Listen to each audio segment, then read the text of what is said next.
আল্লাহকে এতটাই বিশ্বাস করবেন, তিনি যদি কাঁটার মধ্য দিয়ে আপনাকে হাঁটান, তাহলে মনে করবেন আপনাকে গোলাপের বাগানে নিয়ে যাচ্ছেন। আপনি যদি যে কোনো কষ্টে যদি থাকেন, আপনি যদি ব্যথিত হন, আপনি যদি আঘাতপ্রাপ্ত হন, তাহলে আপনি মনে করবেন আপনার আল্লাহ এই কষ্ট দেওয়ার মানেই হলো আল্লাহ আপনাকে ওয়ালা সাউফা ইয়াতিকা রাব্বুকা ফাতারদা, এমন কিছু দিতে যাচ্ছেন সেটা পেলে তুমি খুশি হয়ে যাবে। যত কষ্ট আছে, যত দুঃখ আছে, সব তুমি ভুলে যাবে। এমন জায়গা আল্লাহ নিতে চাচ্ছেন।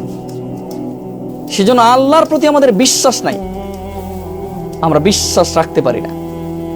আমরা রাখতে পারি না যে আমার আল্লাহ আমার সমস্ত কষ্টগুলো মুছে দিবেন। যে আল্লাহ সৃষ্টি করতে পেরেছেন, যে আল্লাহ শ্বাস প্রশ্বাস নিতে দিচ্ছেন, সে আল্লাহকে আমাদের কখনো কষ্টটা দূর করে দিতে পারবেন না? যে আল্লাহর জীবন, সে আল্লাহ জীবনের দুঃখগুলো দূর করে দিতে পারবেন না? তিনি কুম বলবেন, হও, ফায়াকুম, হয়ে যাবে ইনশাআল্লাহ। শুধু ভরসাটা রাখতে হবে আল্লাহর উপর। যেমন মুসা আলাইহিস সালাম পানিতে আঘাত করেছেন লাঠি দিয়ে, বিশ্বাস ছিল আল্লাহর উপরে। লাঠির কোনো এখানে ক্ষমতা